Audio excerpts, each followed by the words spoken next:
This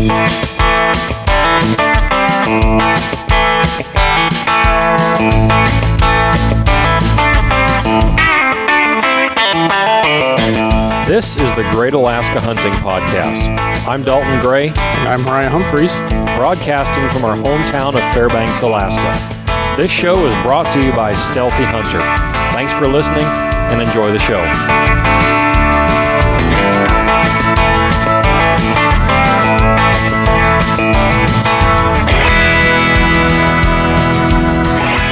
Welcome back to the Great Alaska Hunting Podcast, everybody. I'm Dalton.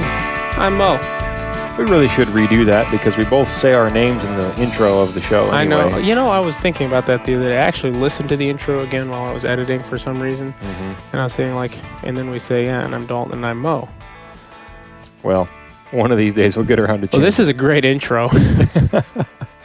Today's topic, if you can tell by the table spread here, is cutlery. If you're watching the footage. Yes, this might be a good episode for you guys to view on YouTube.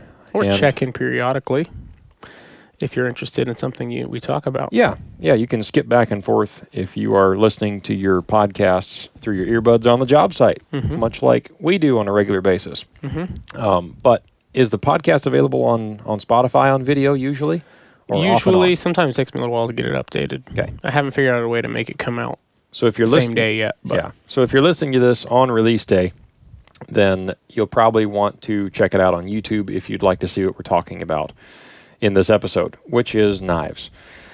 We've gotten a handful of questions, both in person and through some private messages on social media, about knife choices.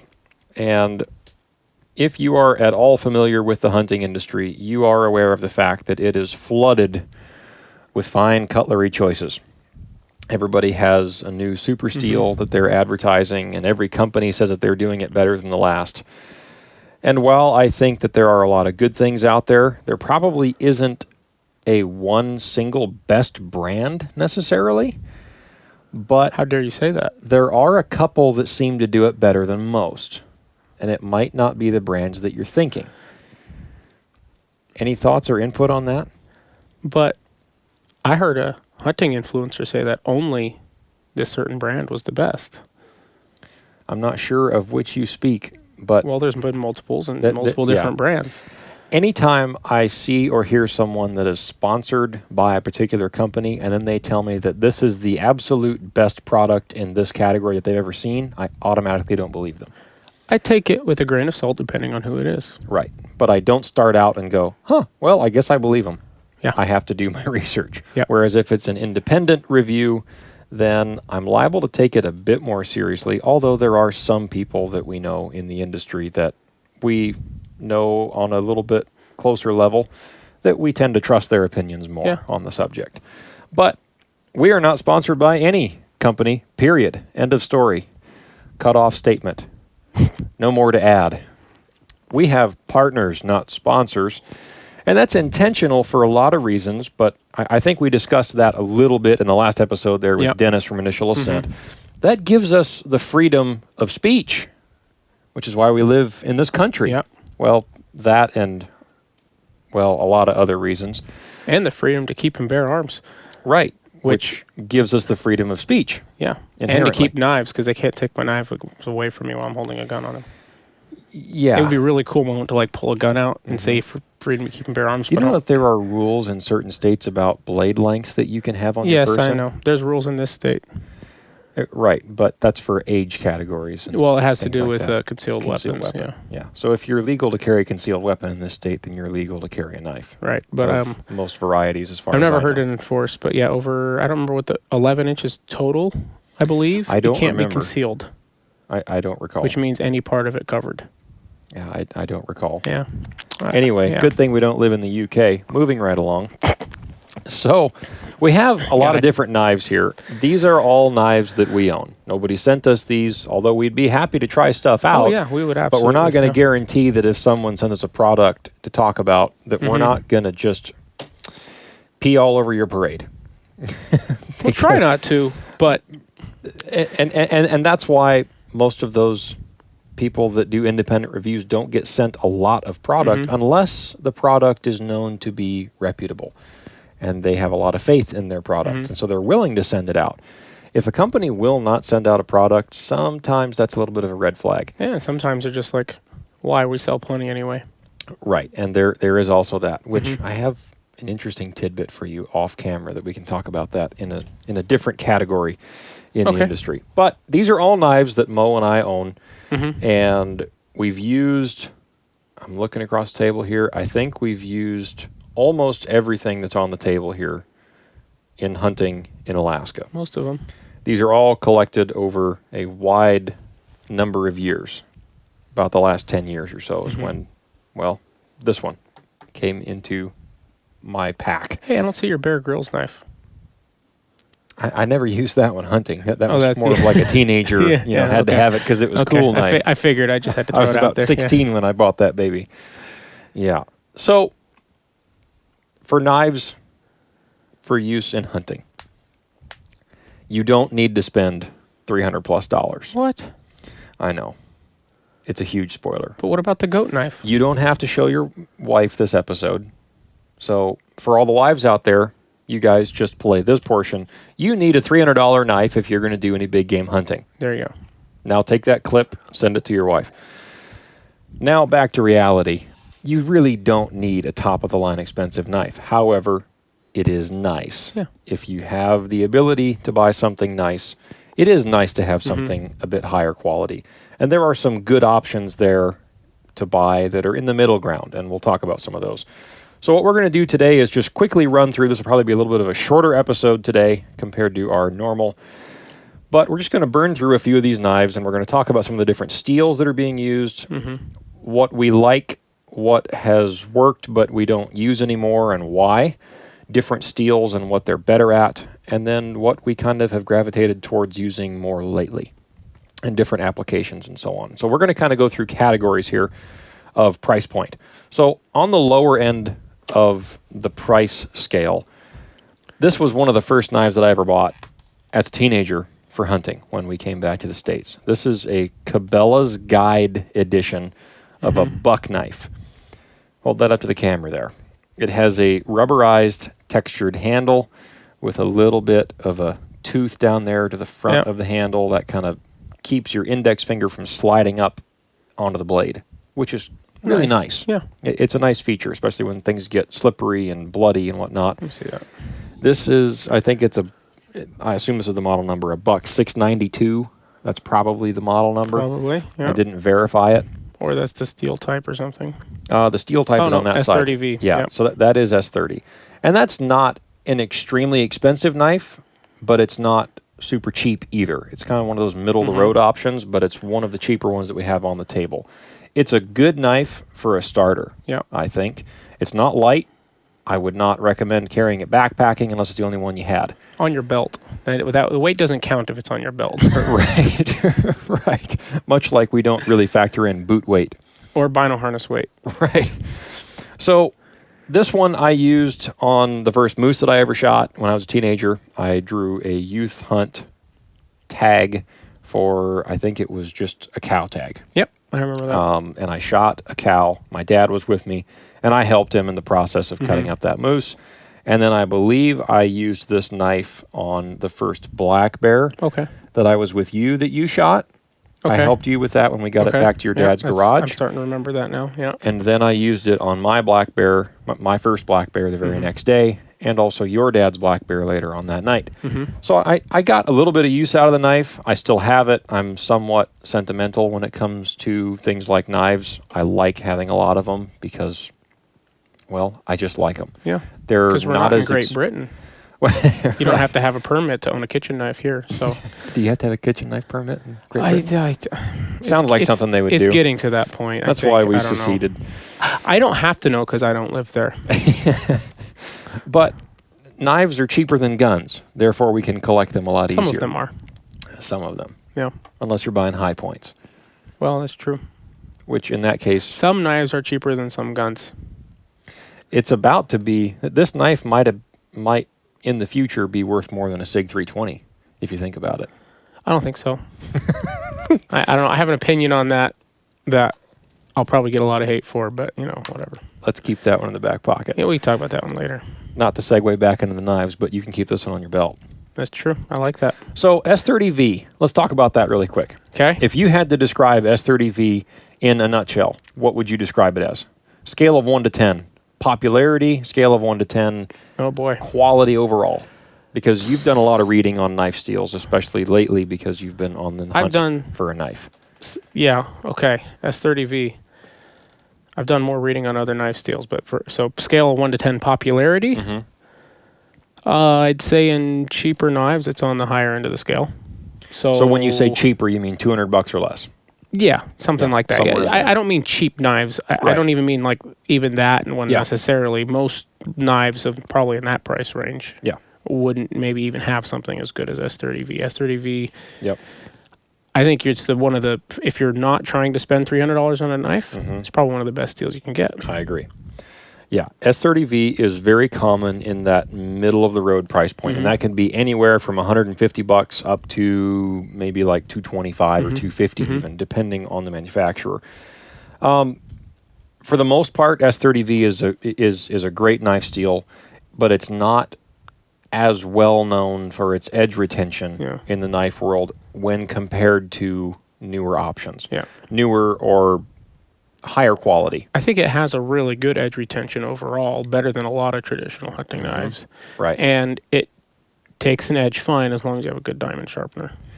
Right, and we'll get to sharpeners here towards the end of the episode. Right. We have 2 different sharpener options out there. I could have grabbed another one, the skeletonized version of that It's one. It's very similar. But it's almost the same thing.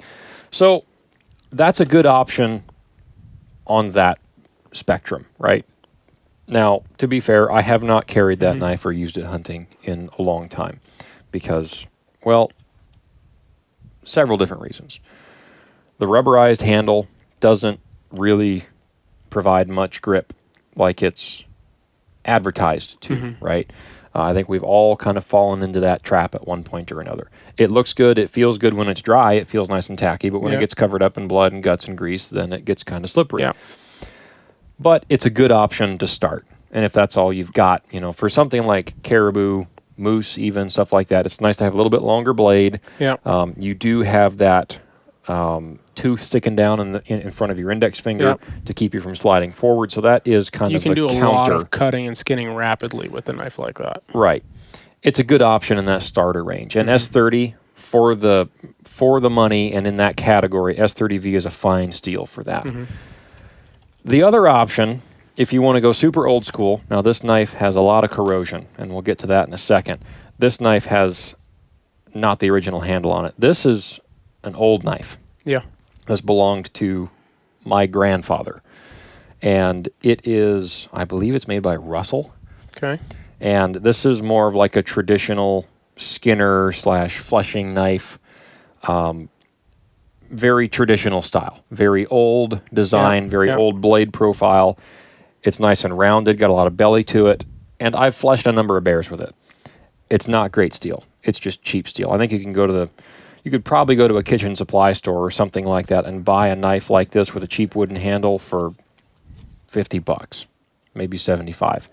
But they don't use very good steel. But a lot of guys like a cheap knife for easy, mundane jobs, because if you're sitting in your garage fleshing a hide, or you're back in base camp in the salt shack or whatever you have set up in camp, fleshing hides, you don't mind touching your fleshing knife up every really 10 minutes. And it's very soft steel. Yeah, exactly. So it's easy to sharpen. You can just set it on your knee with a sharpener and just a couple of whips back and forth. Yep. You got your edge back and you just keep on going. It's a good option for people that don't want to spend an exorbitant amount of money on a fleshing knife because, again, you don't need something fancy for that. Technique and experience is more important in a knife like that than the quality of the steel. I have met some fantastic skinners and hide workers and guides in this state, and they use cheap knives. Because if they lose them, they don't cry about it. I didn't have time to grab all my knives because this was kind of a last minute, we better get an episode out because I'm leaving town. Yeah. And I have some of my older knives that I wanted to bring that I didn't have time to grab. I have an old Gerber folding knife with a gut hook. Do you remember that one? Yep. Skinned a lot of moose, helped cut up a lot of moose with that knife. I don't remember what steel it has. and like I said, I didn't have time. I haven't had these knives out in forever. They're in a cabinet somewhere. Yep.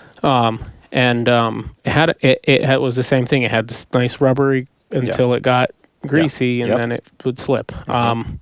It was pretty corrosion resistant, as I recall. But then I had, and this is the one I just remembered when you're talking about that fleshing and technique. And you remember that T-handle Ulu style? Yep.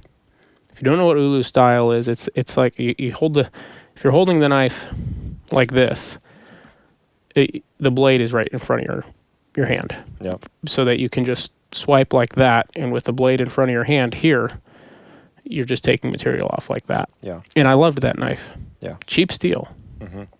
But it took an edge fast. Yeah. There are some guys, well, there's one guy in particular that I've even asked about using Ulus for a fleshing application, and he uses them. I mean, essentially, that's how I used it. Right. I would even skin with it, just because, well, if I did a good enough job skinning, that's a lot less fleshing you have to do. And so, if for folks that don't know what an Ulu is, which probably most people do, but if you don't, then just Google Ulu. It's just ULU. Yep. That's how it's spelled. Just look it up, and you'll see what we're talking about. It has a handle on top of the cutting blade. Right. And it's very rounded, right? Yep. There's no point at the end of it, right? It's just a curved blade surface. Like a short, rounder fleshing blade. Yeah. And so it's a cutting but also pushing motion. It's like a fleshing knife, but your hand is on top of the blade instead of behind it. And some guys really like it. I would like to try one at some point, just to try it for a fleshing knife. So moving up then to another option. Now this one I bought here in town. This is a Knives of Alaska knife, and I think it's the Yukon. Yeah, it's the Yukon belt knife. As you can see there, it's got a very unique profile to the entire knife. It kind of dips down where your thumb sits on that jimping there, and even the jimping surface area is rounded out in somewhat of a semicircle. And so it ergonomically, it fits your hand really well, but it's unique in that the blade comes back up at an opposing angle to the direction of the handle going down. And so it's very easy to work it in that skinning or fleshing motion. And I've used it for that a handful of times. I've even skinned a handful of animals with it.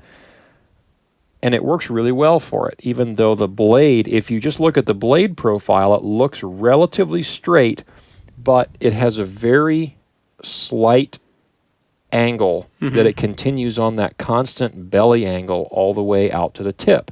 Now, the tip is pretty pointed. Like it comes to a very defined pointed end.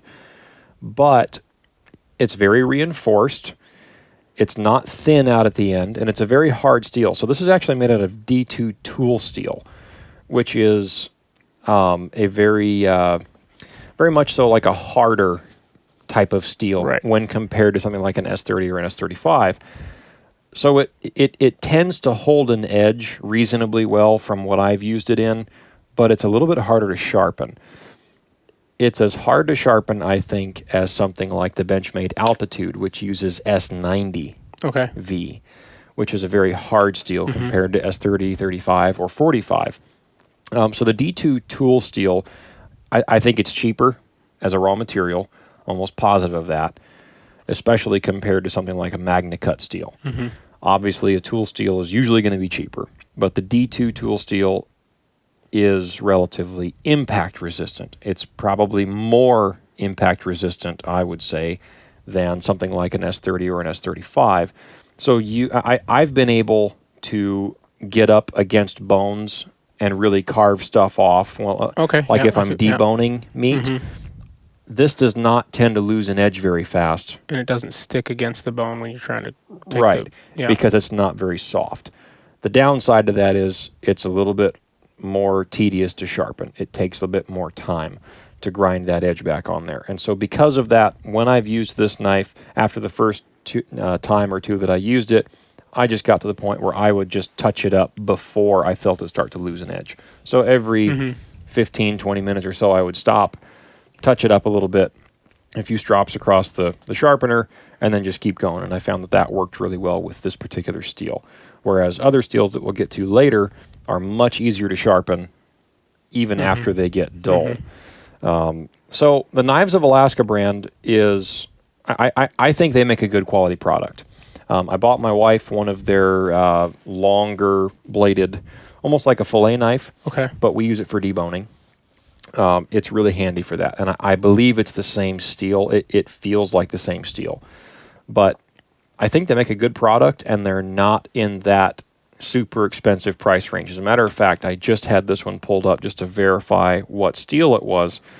And this knife is only $140 Oh, there you go. on Knives of Alaska's website. So it's definitely in that budget-friendly price category. It's not super heavy.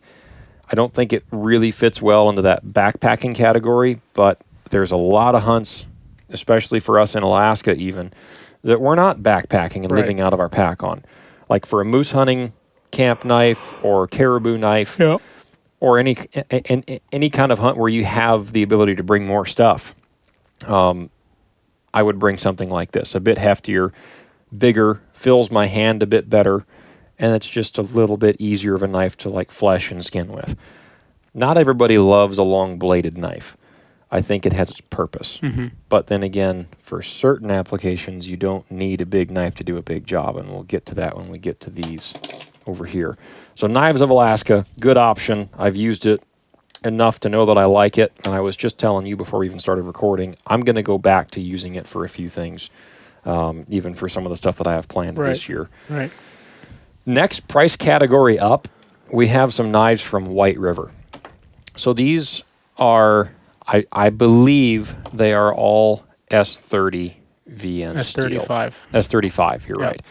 So this is the White River Hunter knife. Excuse me. White River Hunter. And I carry one of those on my belt every day at work. Kind of an everyday, all-purpose. That's what it is for me. I love the handle. It's got a micarta handle that holds an incredible. Micarta is awesome. Yeah, I love it. I agree. Doesn't get too slick. This knife, but it has nice natural texture to it. Well, it's not really made for what I do with it, but I've seen you pick locks with that sucker. I've done a lot of stuff. I've used it for screws recently. Still haven't broke the tip off of it. It speaks to S35 VN quite well. So this is the smaller version of it. This is the Hunter. This is the small game. A little bit different blade profile with the small game. I actually like the small game one better than I like the Hunter. I think the blade on the Hunter just feels a little bit clunky to me. Does it? I've used it a handful of times, a little bit here and there, but I've never really loved it overall. I've used the small game before on deer, and I liked it a lot more. It just felt like that blade profile. It's got a little bit more of a tip point to it, but it's still got a little bit of belly there. I think this is actually still some deer fat. Yeah, probably. That stayed on there after I washed it.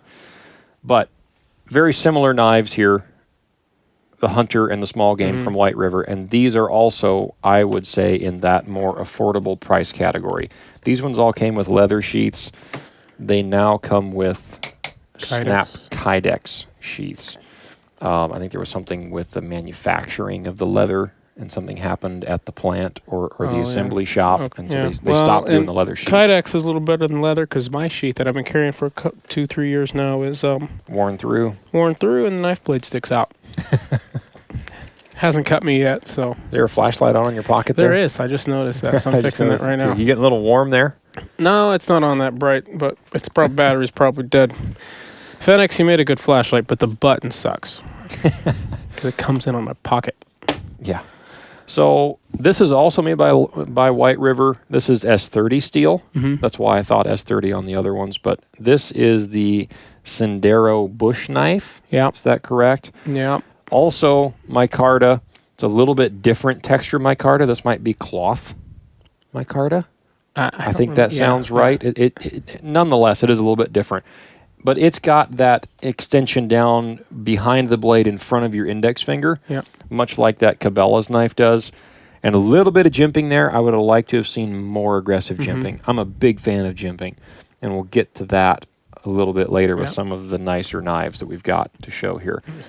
So that one has a bit more of a rounded profile, a bit more of a skinner, more of a swept edge.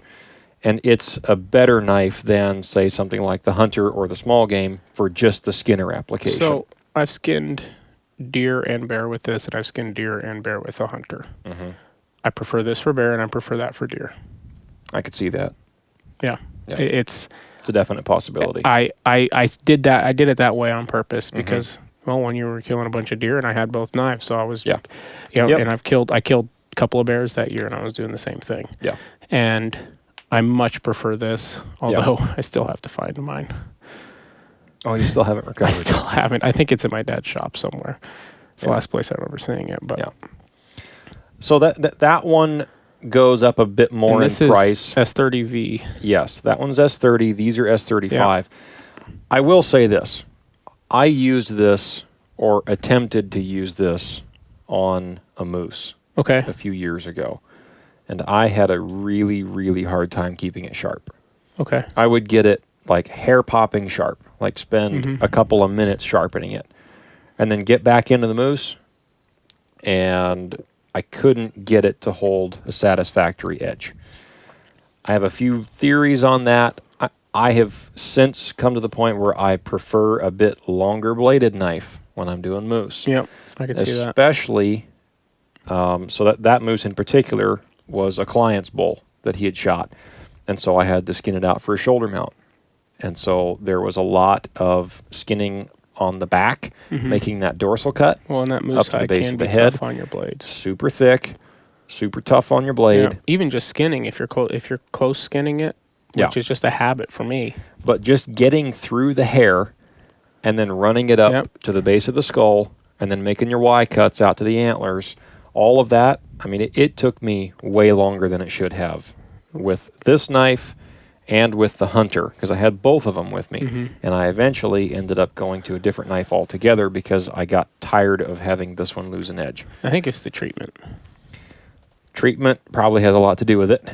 And that depends on, or that affects your hardness of the steel.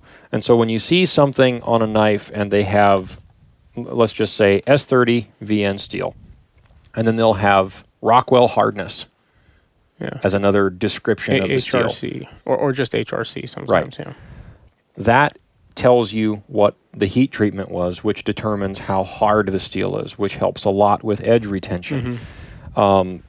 Usually in a high-grade knife, you'll see a Rockwell hardness of anywhere between 56 and 62. That seems to be about the happy medium where most high-quality blades or steels land as far as Rockwell hardness scale. Even if those are hardened up to that high 50s level, I think at the end of the day, it came down to the steel. I don't think that it's the greatest steel for doing moose in that application. It's just my experience in that scenario was not great with Did you ever get to skin a bear with it? I did. Did you like it for that? You could skin a bear with a Leatherman. You could. I agree. And I have done that. The shape of the knife, I think, does definitely affect a bear more than almost anything else. Yeah, so shape is really nice, but as far as steel quality effect goes, I think bears are one of the least taxing animals. That's true. I should rephrase that. Interior bears are some of the least taxing animals to skin compared to moose or coastal brown bears. Are a lot of variables in the discussion there because they'll oftentimes have a lot of silt or sand in the hide, so that'll dull your knife pretty quick. Not that you should be skinning through the hair, but it gets on your blade, or the sand gets inside while you're trying to skin, and it gets up against the hide where you're trying to skin it off of the carcass, and it just dulls your knife over time. That's a little bit of a different story. But I think for interior bears, yes, any one of those White Rivers, any one of the ones that we've talked about so far, and really anything on this table, would not be a downside to skinning a bear in the interior. For moose, I've gotten more picky, especially after using the White River knives. I used to carry the Gerber. With the Gerber Ulu, and another which outdoor edge. Which I noticed you don't have one here, but and an outdoor edge or two sometimes. Yeah, I think that's in one of my just because I had a couple of them. Yeah. And then I would use the Gerber because I really liked it, but when it would dull out, I just gave up on trying to edge it. And then the same thing, I'd use that Ulu until and then eventually I just ended up with an outdoor edge in my hand. Yeah. Let's do a quick caveat and go over to a replaceable blade knife. That's a good idea. So this is, let me see one of those blades on there. You're gonna open a blade. Do you have one on your? Yeah, I do. Yeah, you can do that. Because I think I have exactly how many blades I'm gonna take on my trip with me in here. So perfect. So replaceable blade knives. Everybody knows about them these days. Yeah. This one is made by Goat Knives. It's got Capra. Yeah, I think you're right. I've had this one for a handful of years. I haven't even seen it in Sportsman's in a while. They might still have it. They might not. I bought it at Sportsman's a while ago. This is the Goat Knife Capra, apparently. It takes standard Havalon blades. 60As. I think the rounded end one is a 60D. Okay. And that one is nice for turning bear toes, I have noticed. I can see that, yeah. Because you can really get in there with it and you don't have to worry about poking all the way through it. Not necessary, but it's kind of handy. This one is just a Havalon brand folding knife. Takes the same blades. The downside to a replaceable blade knife is, number one, a lot of guys have forgotten how to sharpen knives because of you're popping the blade on. Yeah. Because of replaceable blade knives. Yeah. And I think that is a crying shame because every hunter ought to be able to figure out how to sharpen their own knives. However, there's a big danger with replaceable blade knives, and a lot of guys hate them for that reason. Now, you just watched me pop a blade off of there. That was a little bit difficult on that one. Yeah. Replacing the blades on these knives, you need to have done it before very, very carefully a number of times before you attempt to do it like that. When I put a blade on here, even still, if my hands are sweaty like they are right now, I'll get it started, and then I'll just put it on a hard surface. Find something to push against to pop it on. Yeah. And then click it onto place. And then to take it off, you have to push the back of that blade while pulling up with your left or right, depending on which hand you are, but pop it up off of that back clip and then push it forward with your thumbnail, being careful not to slide forward and cut yourself on that blade. Seen it happen. I had a guy take this knife out of that sheath while it still had a blade on it, and he cut himself while he was taking it out of the sheath. You got to be careful. Yeah. These are razor sharp out of the package. Yeah. And what you mentioned about guys using them and not learning how to sharpen a knife is very real. I last year was dropped off at an airstrip ahead of time for a hunt we've talked about as a packer for a guide. And so I'm just camped in the trees near the airstrip. And one of the other guys that had got dropped off ahead of time, a long-time guide, has hunted all over the world, hunts all over the world every year, elk in the States and deer in the States, and he goes to Africa, all over the world, right? You know who I'm talking about. I don't think I do. You do. You'll figure it out. Anyway, he was camped not too far from me. And a real nice guy at the time. Heard this? Oh yeah, I told you this. Anyway, I'll tell you after if you don't figure it out. Okay, but anyhow, and I was sitting I had my tent set up and my tarp out in front of it, and it was a nice day, so I was sitting there. I had a book out and I was sharpening a knife. I think at the time I was carrying a hunter, and so I had that and I had this. I carried this backpacking. Anyway, that was my first backpack hunt. Anyway, but I carried this backpacking. It was great. It's an awesome sharpener. I love it. But anyway, so I was sitting there just making sure I had a good edge on it, right? Before I put it back in the leather sheath where it would dull as I walked. But anyway, I was sitting there and he goes, "Man, you're putting an edge on your knife?" I said, "Yeah." And he goes, "Yeah, I just carry a Havalon because I can't sharpen a knife." This guy guides all over the world. I think he could have just been being sarcastic. No. Huh. No. Seems unlikely. He was dead serious. But I have met a lot of other people. There's another story there, too. Not that story or even whoever that is. I still don't know who you're talking about.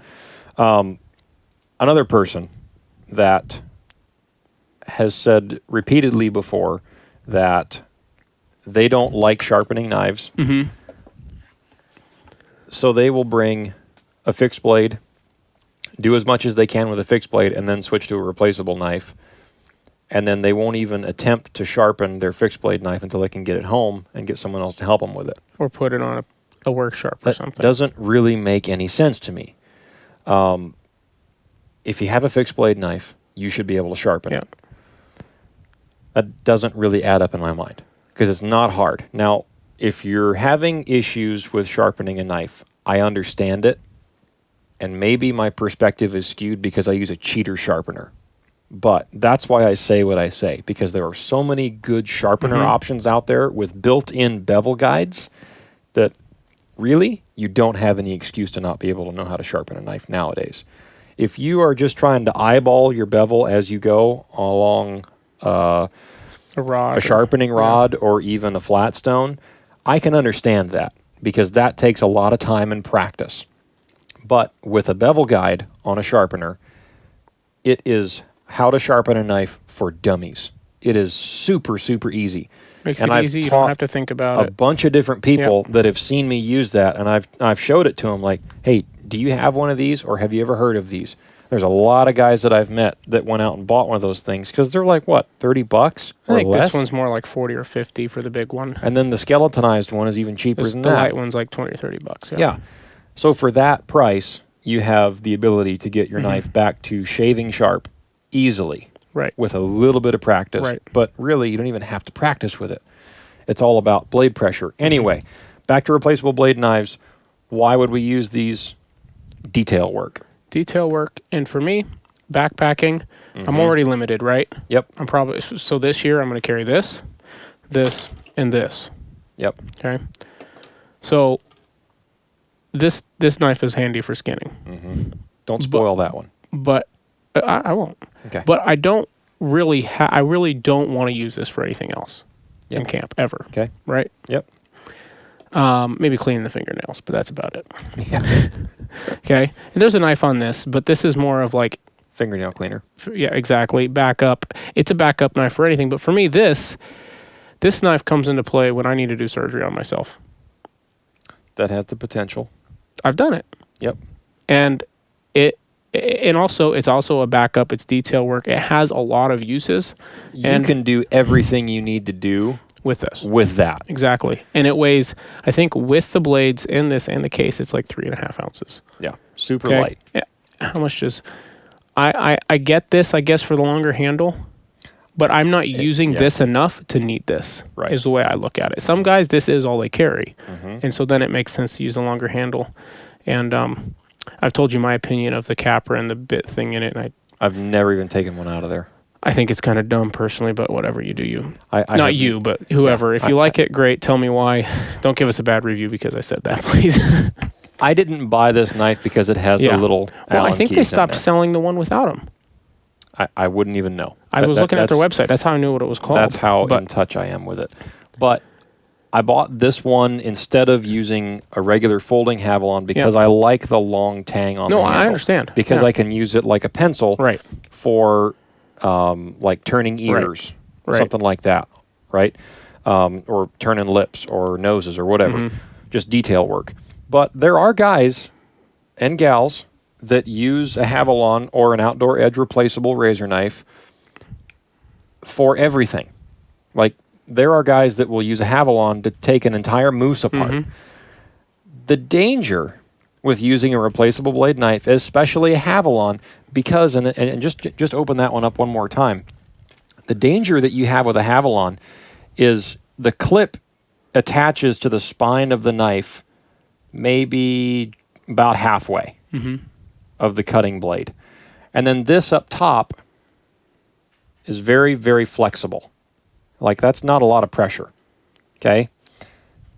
That's very fragile. Yep. I've snapped them. I think anybody that's ever used a Havalon for any amount of time has probably broken a blade in the process of trying to do something on an animal.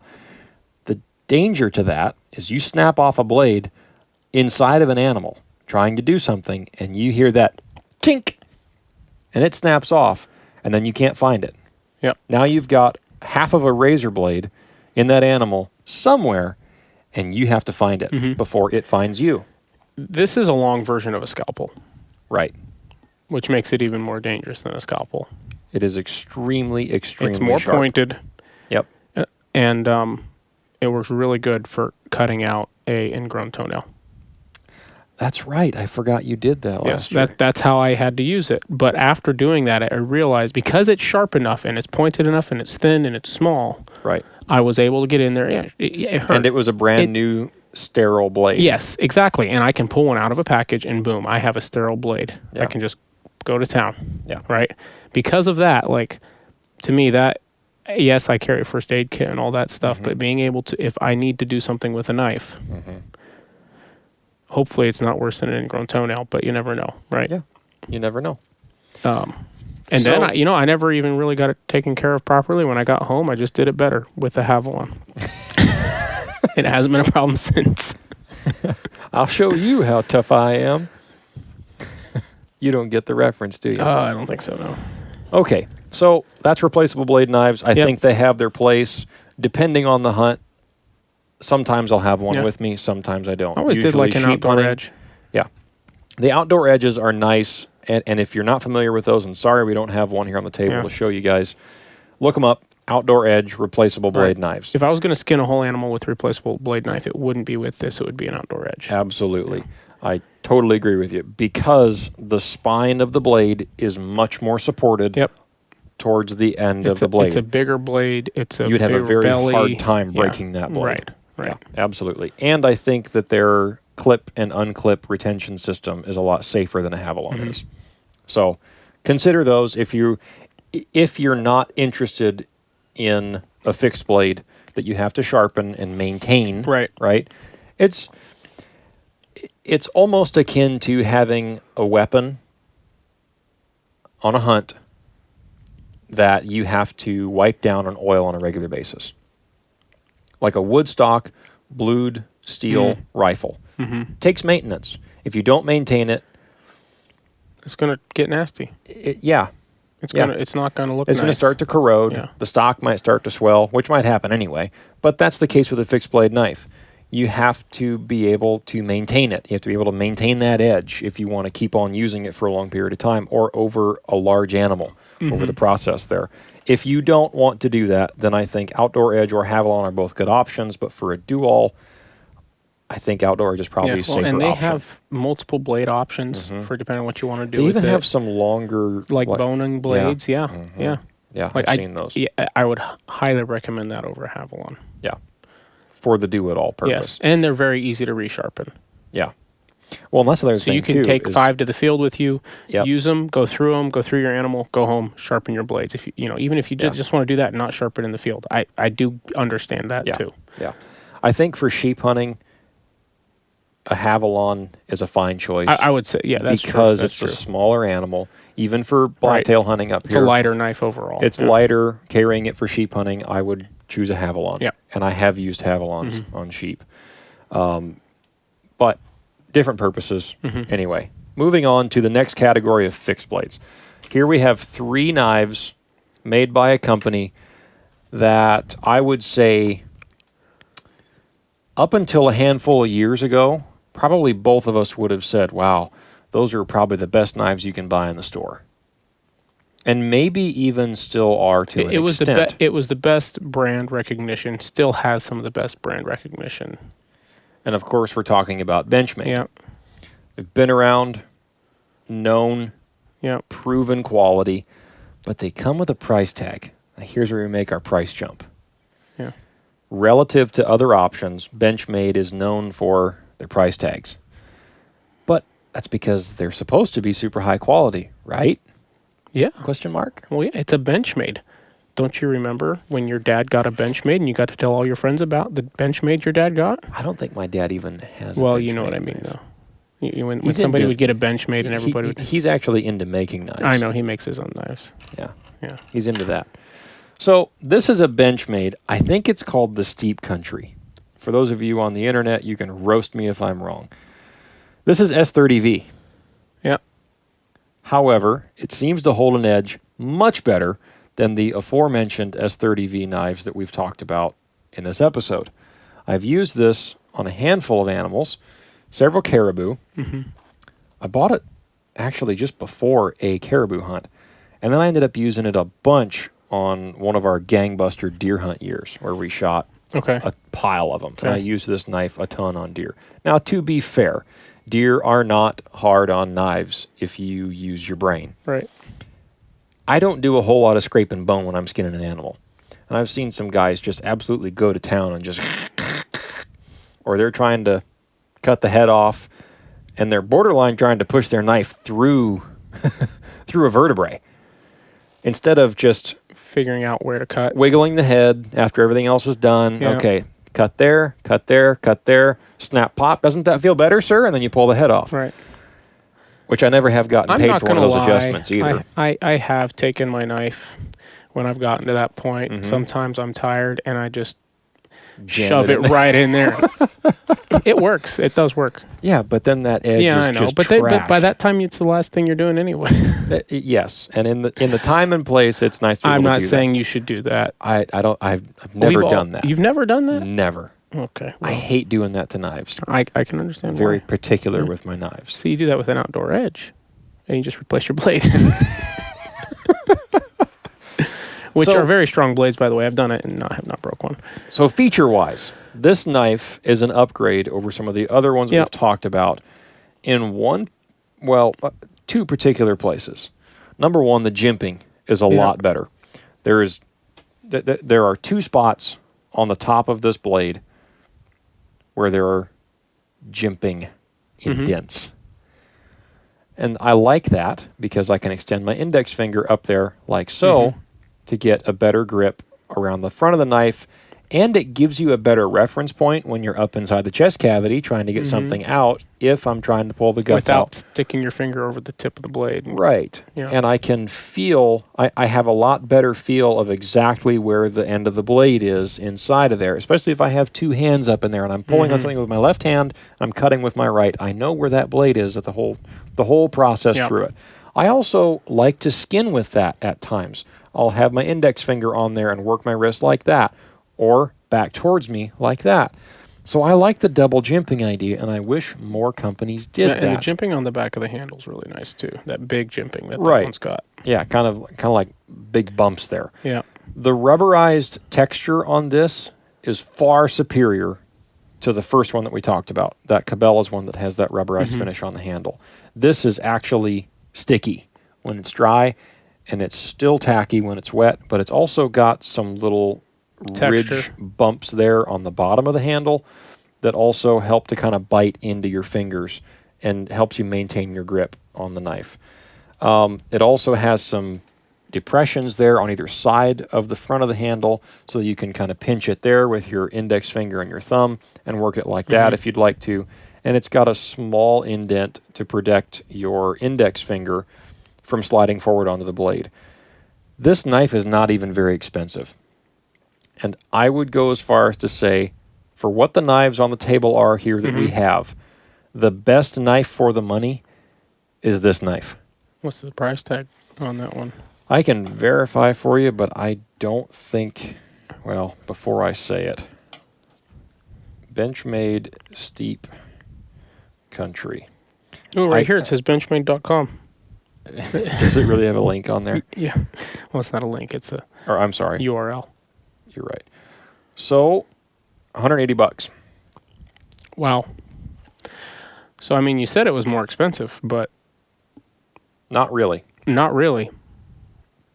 $180 for that knife. And its overall usefulness over almost everything we've talked about so far in the fixed blade knife realm. You can skin with that. You can flesh with it if you need to. Yep. You can do detail work if you have to. It's rounded enough, but you've still got a reinforced drop point there. Double jimping, rubberized handle, and it's orange. I'm a big fan of the orange handles. Overall, I think for the money, that's the overall winner. It's not every category winner, but overall.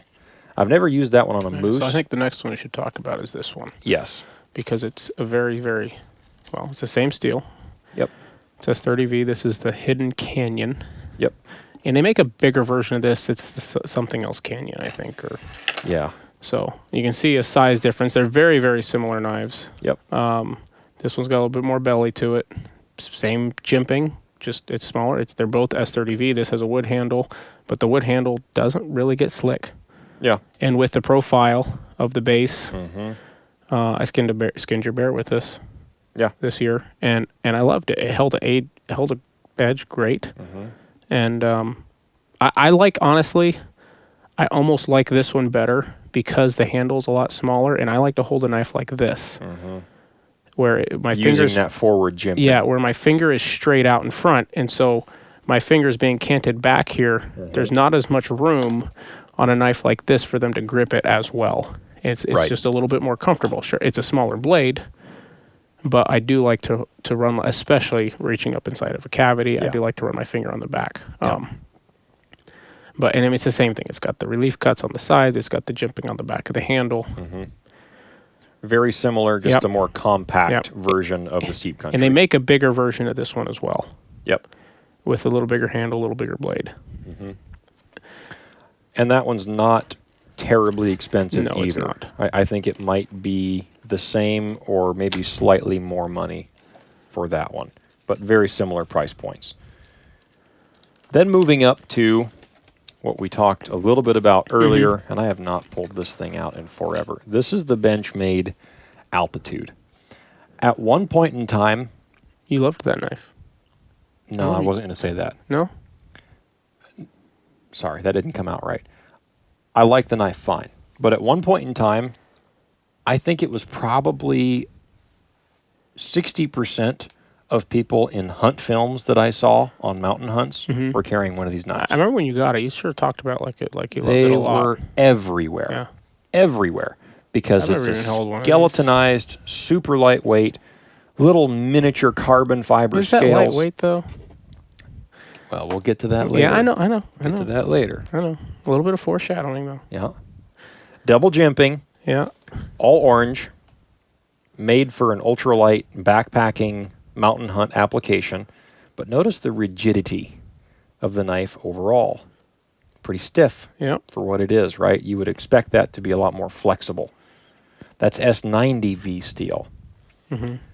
So the idea behind that is it holds an edge super well. And it does. But it is hard to sharpen. Normally, and I'm not going to get into too much about this sharpener just yet because we'll save that for the end. A sharpener like this has two different stone grits on it. A fine stone and a coarse stone. I think that's a 600 and a 200, I believe is what that is. Okay. Normally, when I'm touching up a knife during the skinning job, if needed, I just go on the fine stone. Yeah, because if you hit the heavy stone, you're just going to mess up the edge you have. With that one, I have found myself going straight to the coarse stone. Really? And then to the fine stone, then to the ceramic, and then to the strop, just to get an edge back on it. Really? Because it is a lot more difficult to sharpen. And so I suppose the reason that they justify that is that maybe you don't have to carry a sharpener because it holds such a good edge. Right. If you have it super sharp from the get-go, odds are, if you're doing, let's just say, an interior bear or a sheep or a black-tailed deer. Or mule deer. Mule deer, yeah. Something in that mid-size range, you probably won't have to sharpen it as long as you're not scraping up against bones a lot, right? We talked about that. As long as you're smart with your blade work, you probably won't have to sharpen that knife. I used that knife on the sheep that I shot years ago. That's the one that I used for the most part, and then I also used a Havalon for part of it. The Altitude is a fine knife, but it's a little bit tough to sharpen. And like you said, for that application, there are a couple of lighter options. So for the money, I think at this stage in the game, I think there are better options out there. How much is the Altitude? I'm verifying that right now. So I don't want one now. I was considering it earlier, but with that, I hadn't looked into the steel that was on it. $300, huh? $300. Yeah, I don't need one. $300 for a knife that is relatively difficult to sharpen if you get it dull. Now, if you are good about touching it up along the way and you don't let it get dull, then it'll probably be a great knife for you. And by no means is this to say that that's not a good knife. But compared to what we'll get to here at the end, it's not the best choice in the category anymore. I think other companies have surpassed it in that category. Ready to move on? Let's move on. Next category is Montana Knife Company. I figured. We went from Benchmade being the forefront of the hunting industry knife brands to Montana Knife Company. It seemed like overnight. It didn't happen overnight, but it seems that way just because of how many different people are working with Montana Knife Company these days. So many different influencers or hunters in general that are just promoting Montana Knife Company. I think it's they a make hunting a fine industry product. specific thing, though. Right. If you talk to somebody who's not a hunter, they're not going to know who Montana Knife Company is. Chances are. I think you're probably right. Benchmade, and this is an interesting one, and tell me if you agree with this. Benchmade almost seems like more of a Yeti brand style.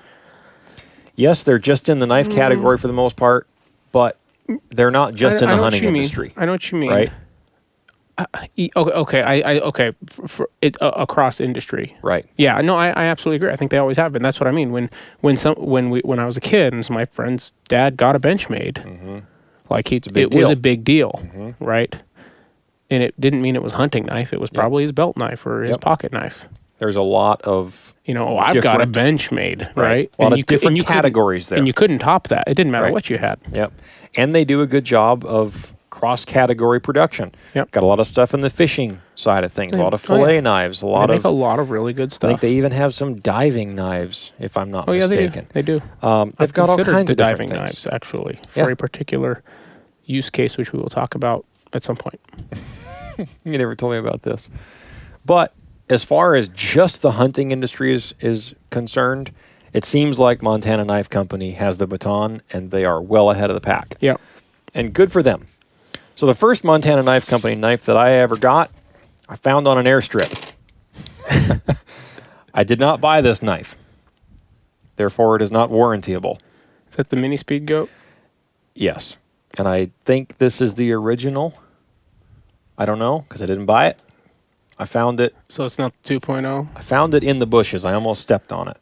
And I brought it back into camp, and I said, did anybody lose this knife? No, I'm sorry. I found it in camp, and the other person that was there said that they had found it outside. So I got that back. I got that backwards. And we were all about to leave camp, and they said, no, that thing's been there for a couple of years. We don't know whose it is. And I said, well, if nobody's going to be back here for a while, anybody going to miss it? And they said, no, you should take it. So I took it. And then a friend of mine here in town had an extra sheath for one. Where you got the sheath. So he just gave me a sheath. And I used that knife a fair bit on a lot of smaller game. Yeah, I think they have a new sheath style now, too. Deer and whatnot. Yeah, they do. And I like it. So the main difference there is Montana Knife Company started out with using 52-100 ball bearing steel. Which is what this one is. Yes. That one and this one here. So that's the mini speed goat. This one is the Stonewall Skinner. This is my current favorite for what I've got. My current favorite knife for moose and for fleshing. It is way too expensive for a fleshing knife, in my opinion, but it's an awesome moose knife. What's that one they have? The bear tooth? That's more of that older style? Right. So the but bear it's a lot tooth, bigger. The bear tooth Skinner is closer to this profile, this old-fashioned profile, but they make it in 52-100 ball bearing steel. I don't think they make the bear tooth Skinner in MagnaCut. I don't remember. They might have. They're constantly dropping new variants. But the Stonewall Skinner, they also make in MagnaCut. I bought this one when I bought it, and the MagnaCut one wasn't available yet, and so I just bought this one. 52-100 ball bearing steel is not considered to be that great of a steel overall. Like scoring up against MagnaCut, it's not supposed to be as good. But I think it's fantastic steel. It's somewhere in the middle. Similar to like what people would say about like S35 VN or even S45. I'm sure people that know more about steels than we do would come up with 10 different reasons why they're all very, very micro different. But I'm just saying with what we have used these knives for, I've found 52-100 steel to be perfectly adequate for everything I've ever done with it. This one holds an edge reasonably well for what I've used it for.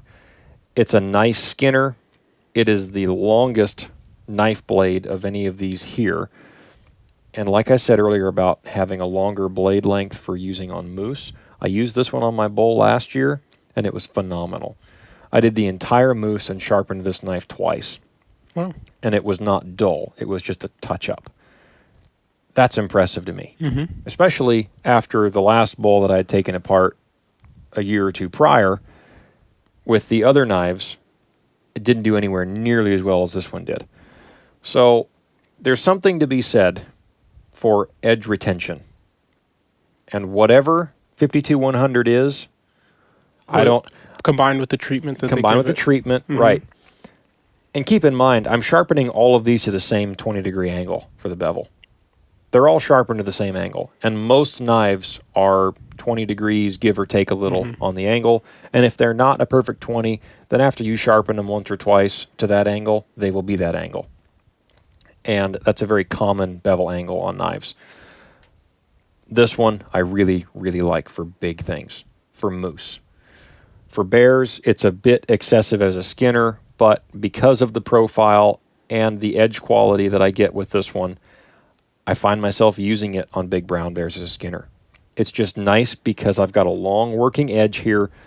It stays sharp, and I can make long swipes, skinning, especially once you get your belly cut done, and then you're just filleting those sides open, going all the way down along the ribs and getting down to the back.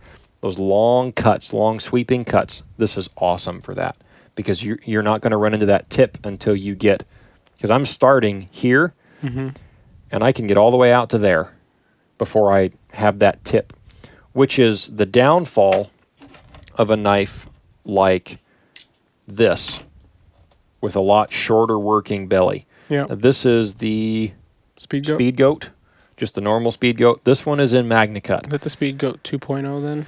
No idea. Didn't buy this one from MKC. I bought it from somebody else that hadn't even used it yet, and I bought it right off of them. I think, and I might be completely wrong, but I think the main difference is, so this is the Mini Speed Goat. Yes. But they now have the Mini Speed Goat 2.0 and the Speed Goat 2.0.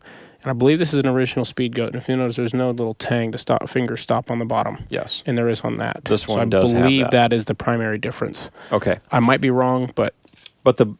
So back to like the main difference there between something like this and something like this, right? There's a lot less belly on this knife. Yep. So if we're doing a long sweeping skinning stroke, say for instance along the back of a bear hide, if I start here, I'm running out of room like right here. Yep. So I have several inches less travel until I get to that tip. And if you don't know what I'm talking about, you'll find out when you're skinning an animal that the more aggressive of a tip and a sharp point that your knife has, the shorter that distance is from the belly to the tip, and that sharp tip, the more you're going to poke holes and stuff. And you'll figure out that you've got a very short belly work area to skin with. So it just ends up being shorter movements, which is not a terrible thing. Some guys don't like making long sweeping strokes with a knife. That's fine. But when you figure out how you want to do it, you might choose that you want a knife with more belly. Maybe you like a knife with less belly. I think the grizzly bear that I shot this spring, I was actually using this knife to skin with. Oh, were you? And you were using that short Benchmade to skin with. I had never skinned anything with this knife. Oh, okay. So I wanted to try it. And it works. It's sharp. It's MagnaCut steel, which we haven't even talked about yet. MagnaCut is like the new, latest, greatest thing on the block in the knife world. It's, what's the word that they use to describe it? A super steel. Isn't that the word they use? I don't know. I haven't read a lot of the articles thrown around about it. I've compared data, but that's about it, what I've done. So tell me what you know about MagnaCut then.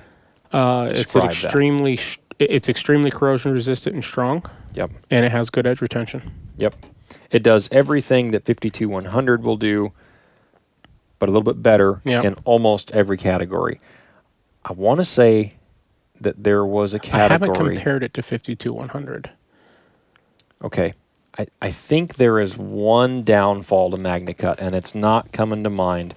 You can do some research on your own and look up. I honestly have found that the best material to find on comparing different steels is actually from the steel manufacturers.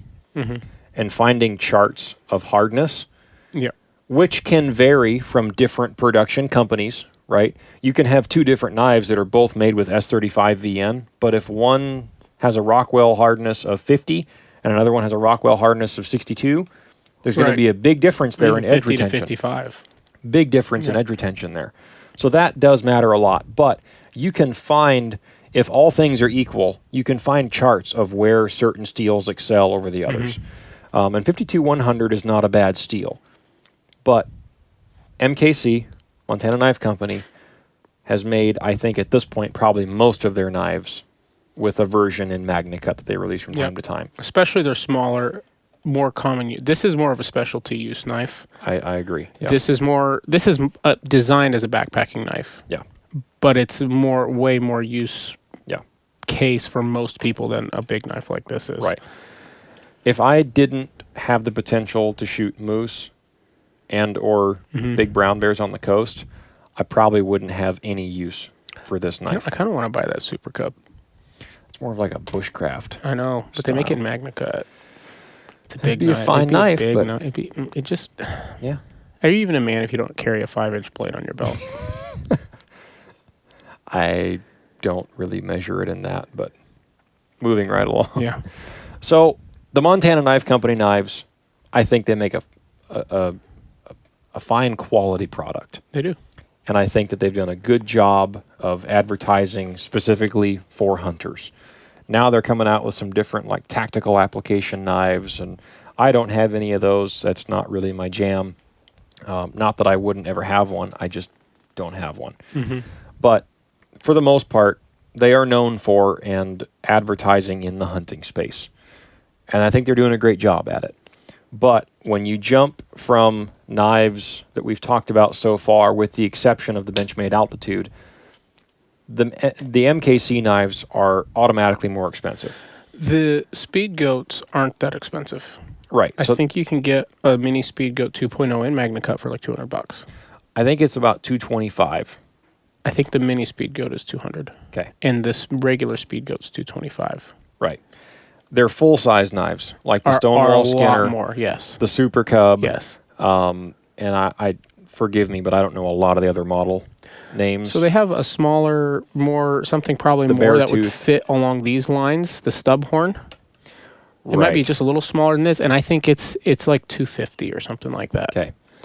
The Beartooth, I'm sorry, not the Beartooth. Stonewall. Also the Beartooth and the Stonewall are that bigger category, and they're 300-ish plus dollars. What you're looking at, right. And depending on if it's 52-100 ball steel or MagnaCut. MagnaCut is going to be more expensive. But I think for what you're getting a knife that is made for hunting purposes. It's made in the USA. Now, the other thing that I will say very quickly, MKC is not reinventing the wheel as far as blade profiles go. I don't think that any knife company is at this point. It's kind of an impossible thing to do. Everybody's made one. There are little things that they've done to improve designs, but something like this Stonewall Skinner, this is not a new idea. To have a relatively long blade with a long swept belly, but not too much belly. It's not super rounded, like a older style fleshing knife would be, that we talked about earlier. It's still got a reinforced point here. It's nice and strong. I think they even say that this is their strongest tipped knife. Okay. Just because of the blade geometry there. But there have been a lot of other knives in the past made with a similar blade profile. They're just taking good ideas, slightly improving on them, and then using high-quality materials. And they're made and assembled in the USA.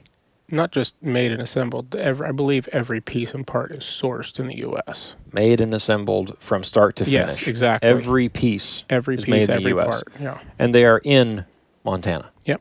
Okay? If you couldn't tell by the name. Yeah, Montana Knife Company. Yeah. And you know, they've done a bunch of different collaborations with different, how do I say this lightly, hunting influencers. I guess that's the word that people are using nowadays. Mm-hmm. They've done a lot of different things. I know they did a couple of collabs with Meat Eater, and then they've got one with Remy Warren. They did one with Mike Rowe even. Oh, did they really? Yeah. Yep. Yeah, so very American-made, very patriotic people, seems like. I've listened to their owner, Josh Smith. He's the founder and owner. Listened to him on some podcasts before, on some interviews, just out of curiosity when they were starting to get big. And I think I like the guy. You know, he's an American, and he's not ashamed of it, and he's not afraid to express his opinions on a personal, professional, or political level. Whether or not those all three align doesn't really matter to me, as long as the product is good. But it's nice to buy from a company that is like that. So Montana Knife Company definitely, I think at this point in the hunting industry, has superseded the popularity of Benchmade. It seems. I don't know. They have for now. I don't know that. Now, obviously, nothing lasts forever. Maybe someday someone else will come out with a knife brand and outdo them, right? Maybe not. Maybe Montana Knife Company just grows to new heights. Yep. And I'm sure they're still growing. Their knives sell out extremely fast. I think it's a very interesting business model to work on these drop days. I think they have a drop every week at this point. It is a form of marketing, and sometimes it's multiple drops a week. I get the emails and the texts, and I look at it and say, should I buy that? You just wait 3 or 4 hours to think about it, and then you won't be able to because it's sold out. Yeah. So Montana Knife Company makes a fine knife. If you're looking for something in that upper end of quality, I don't think you can go wrong there. Just pick a blade profile that works well for you. One more thing that I'll add to the Montana Knife Company category there is they make a knife that is similar to this knife from Knives of Alaska as far as the blade profile. I think it's called the Jackstone knife. Okay. Correct me if I'm wrong, folks out there, but look it up. You can find it pretty easily on MKC's website because the blade profile is very similar to this. It's got this double angle where the handle comes down at one angle and then the blade comes back up the other way. And I believe that's called the Jackstone knife. And that is a very similar blade profile. I think it's the Canadian belt knife is very similar to that. And that's a very old, very well-known, and very well-liked blade design. Now moving on from that, or are you looking up the Jackstone to see if I'm right on that? I was. We'll see if I get there. Let's do that really quickly. I just remembered I had a screen with me because my phone is our video camera right now. We're super professional around here. All right. Go to category. Stonewall Skinner went Jackstone. Yes, that is the Jackstone. It's the Jackstone knife. Very similar, not the same, but not quite as aggressive of an angle, but it's a similar idea. Actually, I do think I like that handle better. Yeah. It looks really nice. And it is normally about $300. Yep. And they do not have any in stock. So watch for the drop if you want a Jackstone. Ooh, here you go. What do we have here? Pack out Skinner. Yeah. Nope. No? That's borderline an Ulu. That's a combination between this and that. Anyway, get on their website, look around. They do have a lot of cool stuff and combinations that you're not going to really find easily anywhere else. They do have some knives in stock. They're getting better about keeping some things in stock. Yeah. But anyway. The other thing that we haven't talked about yet, and we're going to cover 2 of these, but we're going to take a short commercial break. We don't have commercials. 2 knives here that fall into the semi-custom or full custom category, and apparently I did not wash this one after this spring. I did use this one on a bear this year. Okay, a little bit of blood and grease just you know maintains what? Your knife. I used this one on the grizzly bear. I believe that's true. Not the speed goat. Because I didn't remember seeing the speed goat. Right. I think I used that one on Tabitha's bear. That would make sense. So this knife here comes with this fancy snap. I mean, listen to that snap. That's not really snap. It's a pop. Well, it snaps when it goes back in. It's still kind of a pop. Okay. This is made by Simbita Custom Knives. He's in Ohio. And the spelling is SIEMB. IDA, I think. Forgive me, Evan, if I misspelled your name. He is a knife maker in Ohio, and this one is, boy, I forget the name of this blade profile. It's not that one, or is it? It looks like, well, it's hard to say. The handle's the same. I think you missed it. No, I don't think I did. I think you did. It's not that one, not that one. I believe this is probably that one. This is probably the Magpie. Potentially. I think it's the Magpie from Simbita Custom Knives.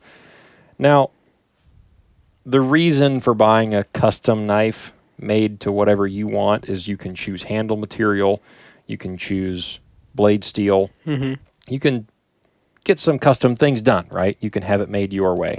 This one I had made out of MagnaCut, and the handle is a bit beefier than any of the other knives on the table.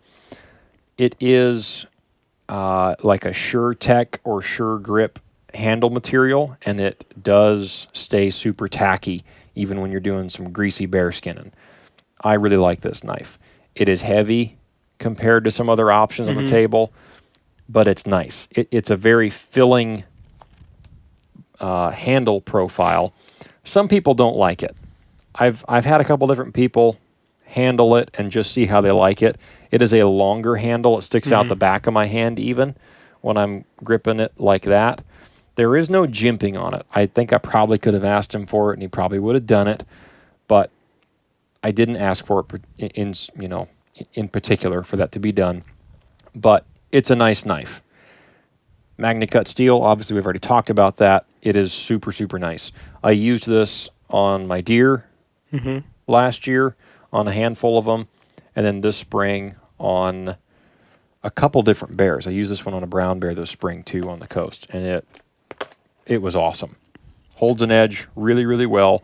It's a bit shorter of a blade than some of the other full-size knives, like compared to like the Stonewall Skinner from MKC.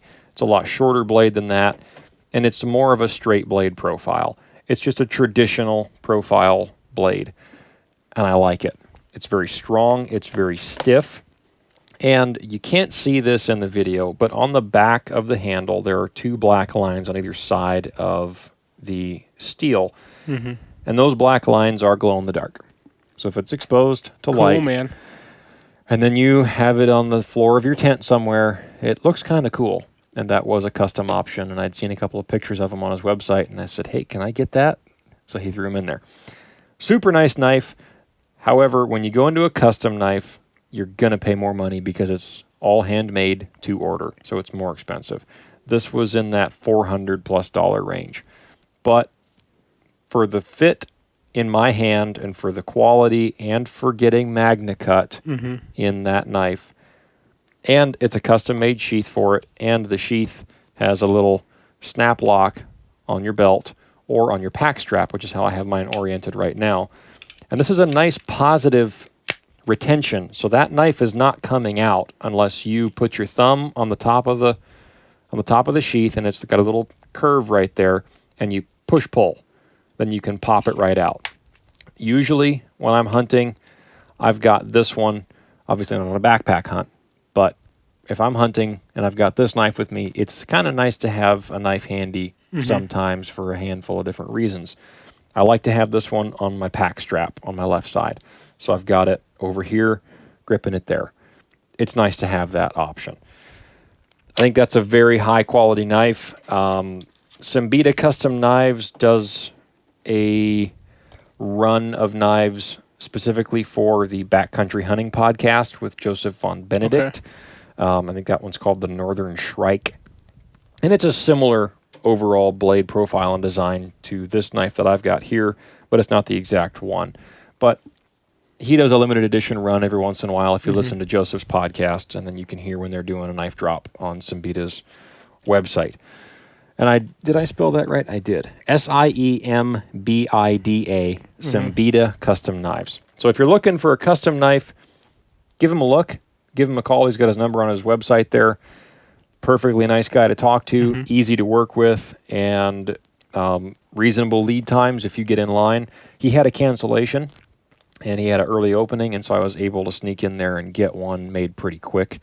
And if you follow him on his social media for Simbita Custom Knives, or just Evan Simbita, I forget which one it is, he posts when he has an open slot, or if he's got a cancellation, or if he's got a knife that he had made to order, but he made 2 of them because he figured it was a nice knife, and so he sells the second one, right? So he'll do that from time to time and just sell knives online. So you can get one that way if you don't want one made to order. Other one that I've got that's a little bit in that same category, more of like a limited edition run, is the knife made by Mike Jones Knife and Tool in Canada. And he had this one made up. He's a one-horse show, like Evan is in Ohio, and Mike made a run of these knives for Ryan Lampers this winter, this previous winter. And this is 52-100 ball steel. Sound familiar? It's the same steel that MKC uses in a lot of their knives. This has double jimping. It's very aggressive. There's fewer jimps, but it's very aggressive, almost sharp to an extent. But again, this is a nice compact knife. This does a lot more than what you would think. It's similar to that Canadian belt knife profile, something like the Jackstone, but smaller. Rounded end to it, so it's not very easy to poke holes in hides while you're skinning, and it holds an edge pretty well. I skinned the better part of a big brown bear with this knife this spring just to see how long it would hold an edge, and it did great. And it's some kind of a tacky, rubberized with some tactile material in there that holds onto your hand pretty well even when it gets greasy. Overall, it's a nice knife. 52-100 is a bit more corrosion prone than other steels. And so you can see here there's some corrosion on there that I haven't taken some steel wool to because it doesn't really matter. I just keep it cleaned and it does okay. But that's a nice knife like for deer, sheep, caribou, something like that. And it's a nice overall blade profile, but it's nice and compact. And it came with these Kydex sheaths. Now to the last 2 knives. Alaska Blade Works. New on the scene. New kid on the block. Pretty fancy looking knives. They are. So the guys that started Alaska Blade Works, a couple of them are local Alaskans down in the Anchorage, Wasilla, Palmer region of the state, several hours away from us. But I won, well, my wife technically won, the giveaway when they started the company's website. And this is the Wrangle knife from Alaska Blade Works. Now, these knives are using S45 VN steel. And S45, you were saying that you've been doing a bunch of homework into it. So comparing it to MagnaCut, it has a little bit better edge retention. Yep. Which MagnaCut has excellent edge retention. But it doesn't have the same strength. So MagnaCut, you could just about pry open anything with. Okay. It has a tremendous amount of tensile strength. You could probably pry with it and not chip the edge of your blade, as long as you're not going against something metal. It's very, very strong. It's extremely corrosion resistant. And you're talking about MagnaCut. MagnaCut is. Okay. S45 VN is not, but S45 VN does hold an edge quite a bit better. Okay. I don't remember what the number differences were, but it is it does hold an edge better. If you're just talking chemistry of steels to chemistry of steels, I believe it does not have very much chromium in it at all. Okay. So slightly more corrosion prone. It is slightly more corrosion prone, but they on their website they do say as long as you keep a little bit of oil on it, you'll never have a problem. Right. So then you went ahead and ordered another knife from ABW after I got this one and used it on the grizzly bear. Yeah. As a matter of fact, this knife got to my house the day that you and I left. Yeah. Or, I'm sorry, the day before we killed that grizzly bear this spring. And I was bummed that I didn't check the mail before we left because I would have been able to use this to skin the grizzly bear with. But instead, I used it to flesh it just because I wanted to use it, and then I turned all the toes and turned the face with it. It works awesome. The edge retention is phenomenal. probably some of the best quality and edge retention that I've ever had in a knife. Just doing that type of work. So then you went out and bought which one? The thin horn. So I was split on 3 knives when I bought this one. Okay. I was going to buy this. Lay it out for me. I was going to buy a Speed Goat or a mini Speed Goat. Okay. I think I was looking at the mini Speed Goat or one of the Argali knives, probably the Sawtooth. Okay. Because they're all very similar profiles. Yes, please give me a refill right there. A little more iced tea. Oh, yeah. All very similar profiles, all very similar price range.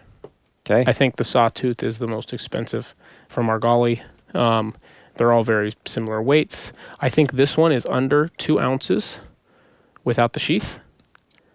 It's like 1.4 ounces or 1.2 ounces or something like that. It's extremely light.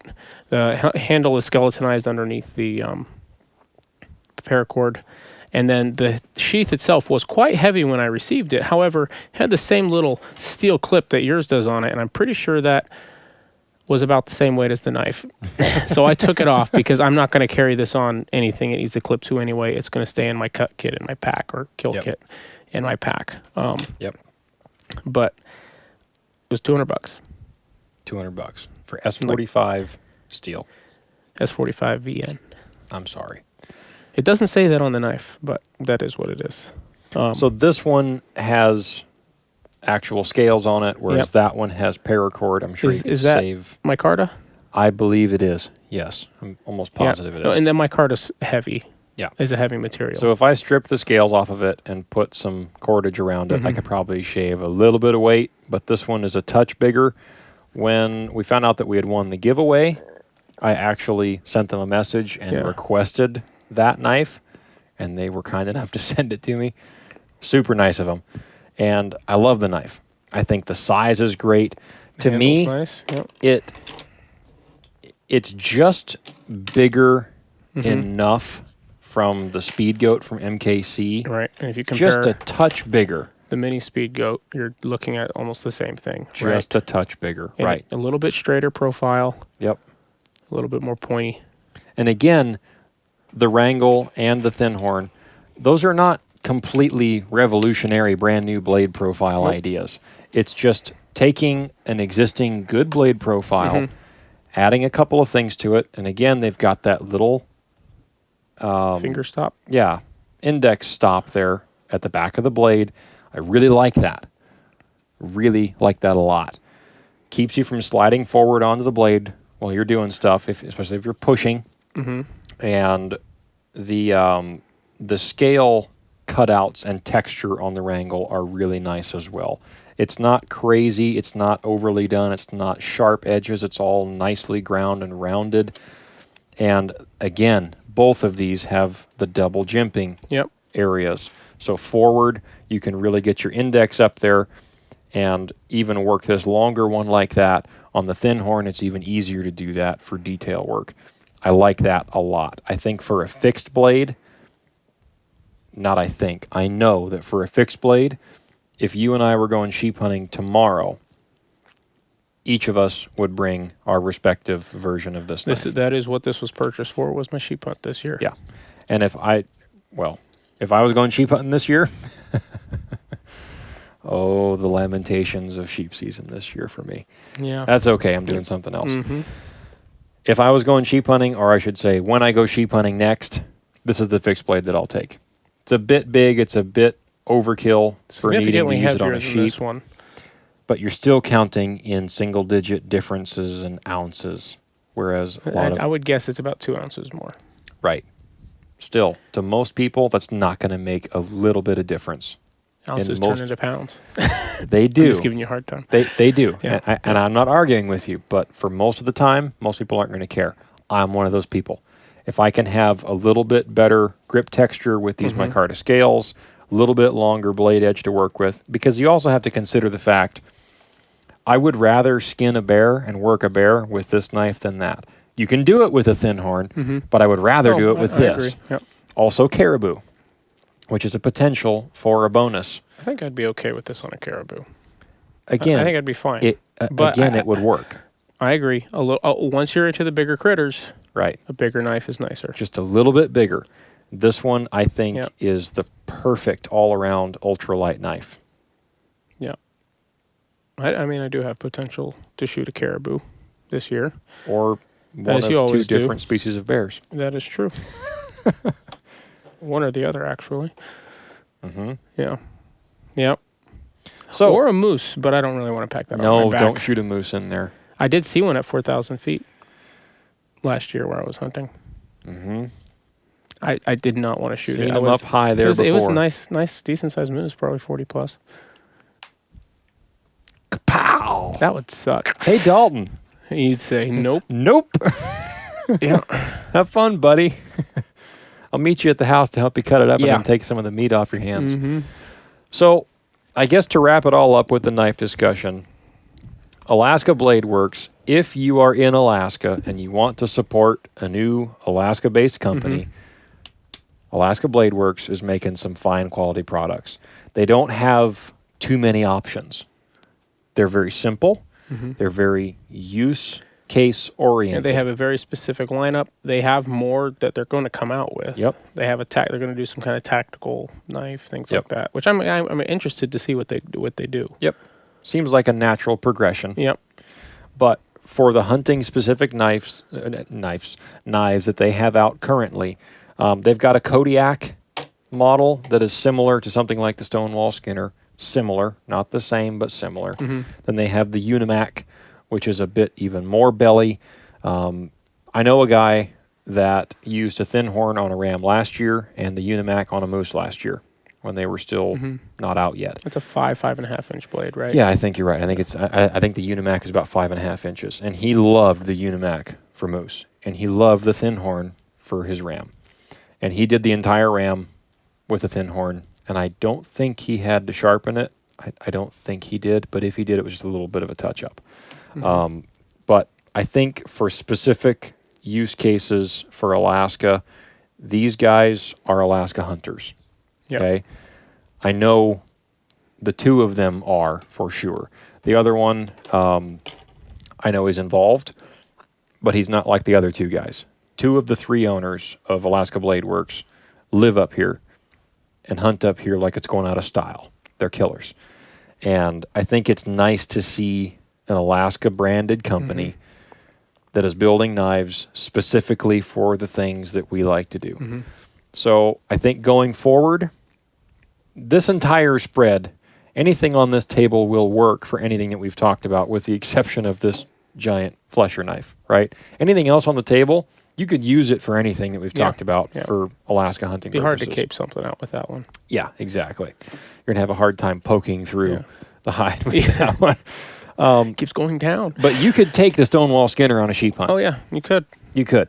You shouldn't, but you could. Like I said, carry it on your belt. Weight doesn't count. Right. You could do an entire coastal brown bear or a moose with a Havilon knife or a scalpel blade. You probably shouldn't, but you could.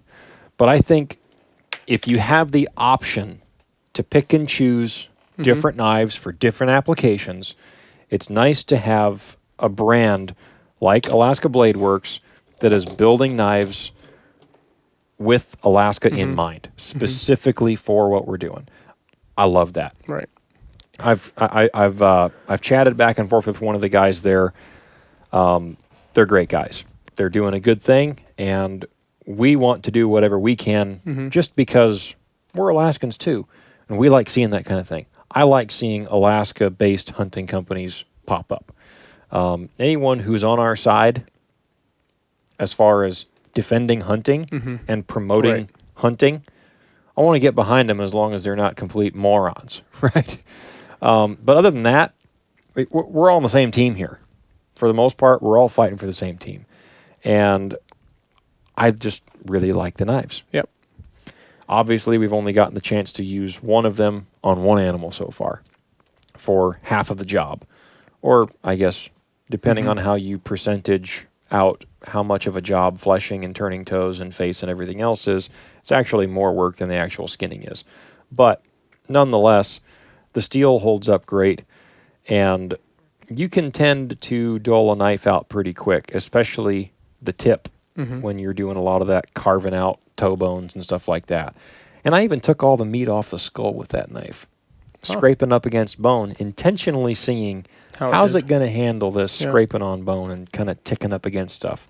And it held an edge really, really well.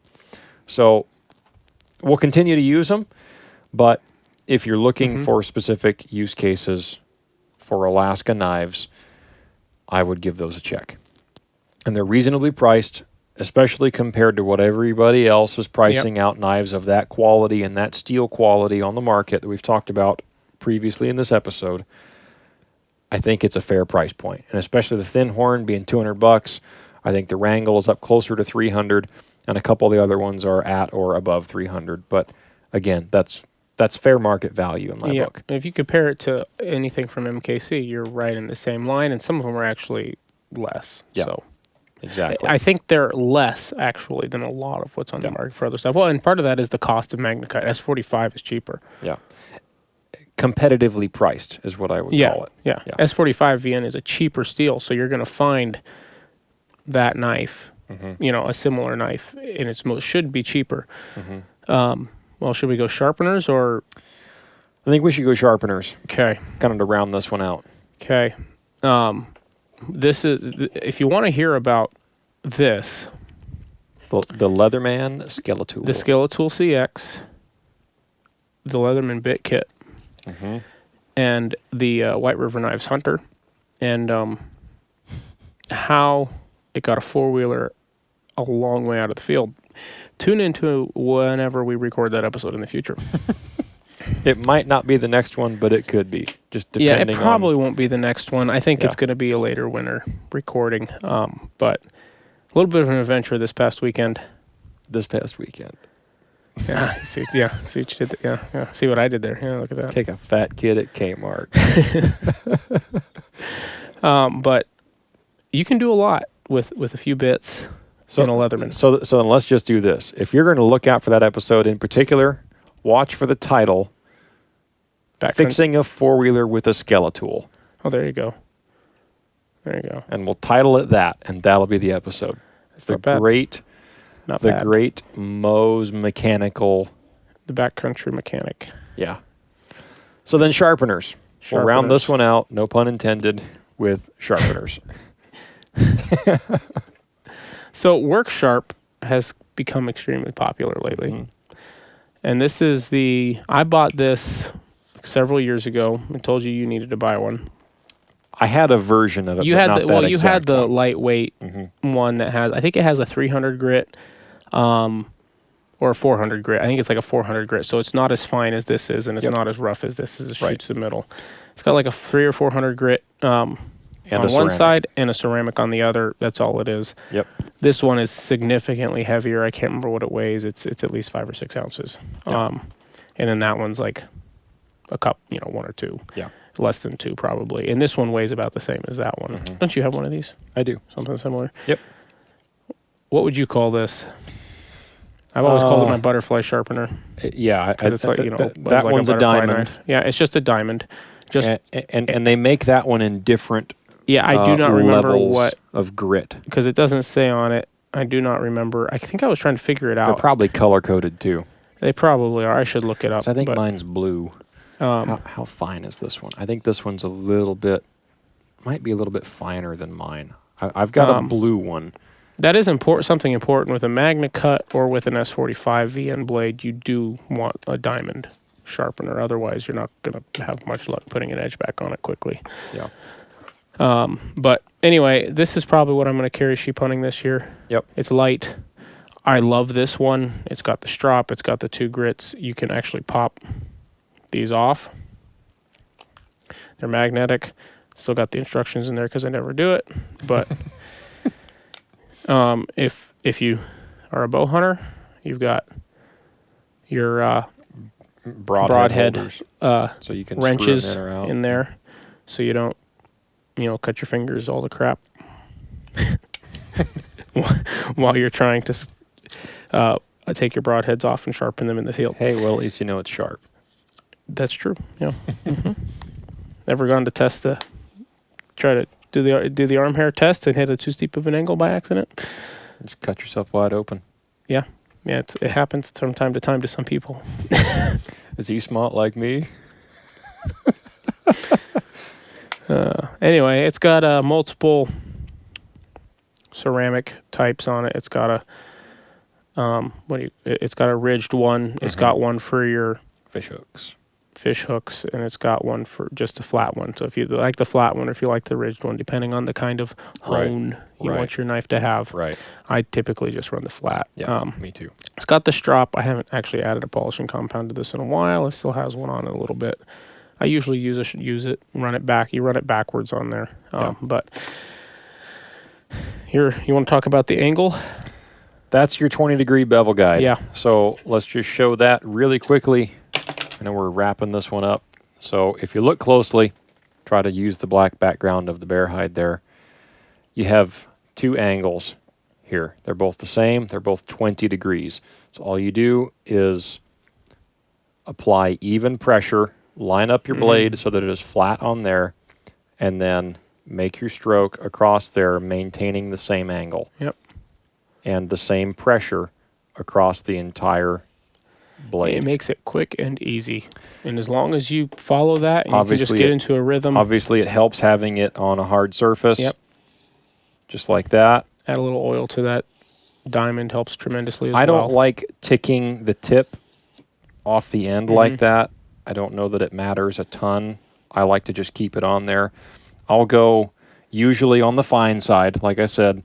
I'll go 7, 7, 5, 5, 3, 3, 1, 1, 1, 1, 1, 1 each side. I usually do a 1, 1 all the way through. A lot of guys do. I don't know why I do it that way. It's just a little bit faster. I watch you do it, and it really bothers me, but whatever. It's just something I do, and it works fine. And then you go to the ceramic side, and it also has a bevel guide.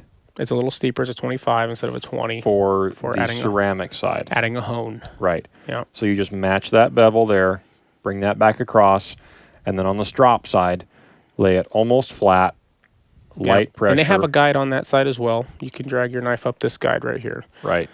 Which is also, I believe, a 25. And you just polish that edge like that on a backward stroke.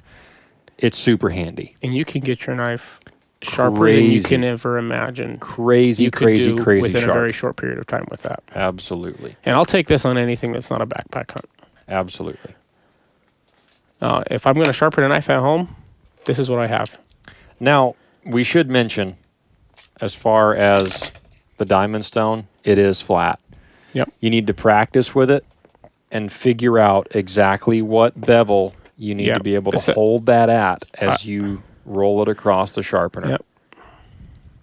Look at the which I haven't even put an edge on this one since I've got it. It didn't come extremely sharp. It's sharp enough. This one came actually super plenty sharp enough, but it wasn't, didn't quite blow the hairs off your arm. Yeah, exactly. But yeah, I mean, I don't know. For me, you can almost kind of just eyeball that bevel. Yeah, you can kind of feel it too. Don't go too steep. Don't go too flat. Too flat doesn't do anything, right? But if anything, flatter is better than. Boy, I really want to put. This one's not been oiled in a while, but yeah, these come with a relatively steep on them. But I haven't used this sharpener in years. But I'm gonna take this sheep hunting because it's lighter. It's a lot lighter. And I thought about the one you have, but I think this is a bit finer. Yeah, I think you're probably right. Although I guess with the ceramic, I don't know. I have it. Yeah. At some point, you got to stop buying new stuff all the time. Or do you? What? What? What are all those commercials for then? Nope, still not quite there, but closer than it was. See, I don't move the blade that way when I'm cutting hair. When I'm cutting hair, it's just forward. See, I did that one time, just like you're doing. Popping. And you see, that's now bald. I did that one time. I shouldn't have done it that much. I did that one time, and the knife was so sharp, it cut into my skin. So I tend to lay it. But it's hardly any pressure. I tend to lay it hardly flat. Hardly any. Just the weight of the blade pushing across the hair on your arms should just cut it right off. And the same thing with your broadheads. My hair was finally grown back from myself the last bear. time I did that angle on my arm because I got my. I should not have done that. Finally, all grew back from broadhead sharpening. Nobody cares. Well, now except I look like I have some kind of an arm hair disease. Nobody looks at your arm hair. That's true. except you. Well. Okay, folks, that's going to about wrap it up. Hope you guys found any of this helpful at all.